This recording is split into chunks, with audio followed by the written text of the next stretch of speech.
Hello everyone, welcome to my YouTube channel HBSC Hindi. Myself Lokesh Sen. आज हम बात करने वाले रिफ्रेशन साइकिल के बारे में कि रिफ्रेशन साइकिल होती कैसे है। तो सबसे पहले मैं आपको ये बता दूं कि मैंने कभी कोई वीडियो बनाया नहीं है, तो मैं बहुत नर्वस हूँ और मुझे बोलना क्या है, बहुत शब्द इधर उधर निकल जा रहे हैं। तो आप सब प्लीज़ पूरा वीडियो देखिए और पसंद आए तो लाइक शेयर सब्सक्राइब कीजिए, और कुछ गलतियां हैं तो कमेंट करके मुझे बताइए। तो चलिए स्टार्ट करते हैं कि बेसिक 4 पार्ट्स कौन कौन से होते हैं रिफ्रेशन साइकिल के। First of compressor, second condenser, third expansion valve, fourth evaporator और फिफ्थ होता है ड्रायर, जो एडिशनल पार्ट है हमारे सिस्टम का।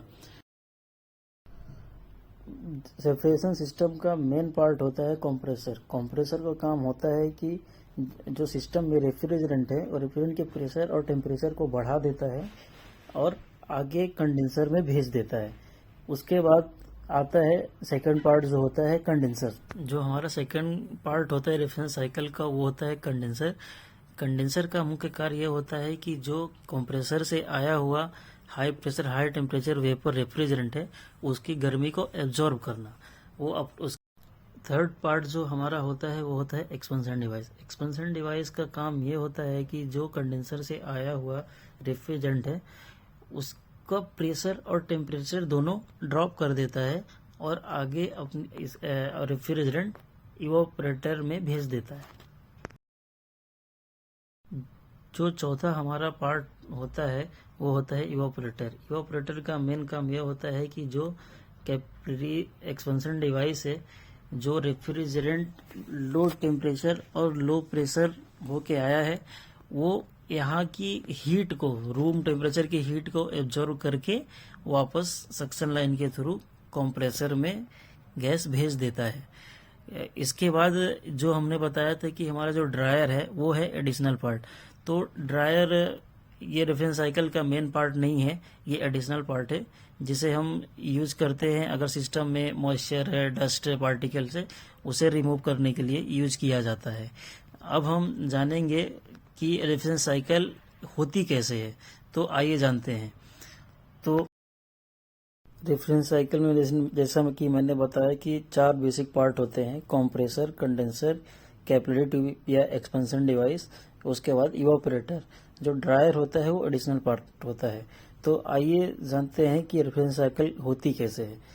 तो जैसे कि सिस्टम में मान लीजिए कि रेफ्रिजरेंट है, क्योंकि बिना रेफ्रिजरेंट के तो रेफ्रिजरेशन साइकिल होगी नहीं कंप्लीट।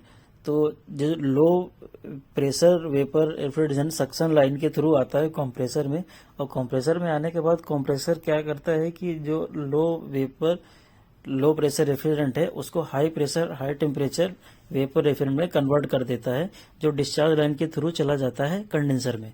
कंडेंसर में क्या होता है कि जैसे कि जो वेपर रेफ्रिजरेंट जो कंडेंसर में है वो बहुत हीट है, तो अब कंडेंसर का मेन काम क्या होता है कि हीट को एब्जॉर्ब करना। जब हीट को, वहां पे फैन रहता है नॉर्मली, तो फैन क्या करता है कि जो रेफ्रिजरेंट की गर्मी को निकाल देता है बाहर। तो गर्मी को निकालने के बाद जो वेपर रेफ्रिजरेंट होता है वो लिक्विड में कन्वर्ट हो जाता है और आगे भेज देता है ड्रायर में। ड्रायर जो एडिशनल पार्ट है, तो ड्रायर का मेन काम ये होता है कि जैसे कि इसमें डस्ट पार्टिकल मॉइस्चर जो सिस्टम में है तो उसको फिल्टर कर देता है और आगे पास कर देता है रेफ्रिजरेंट कैपिलरी ट्यूब या एक्सपेंशन डिवाइस में।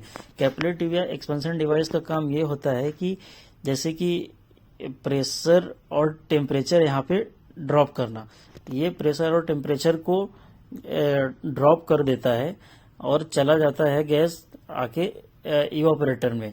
इवापोरेटर का काम क्या है कि रूम की हीट को एब्जॉर्ब करके वापस आगे सक्शन लाइन में रेफ्रिजरेंट को भेज देना।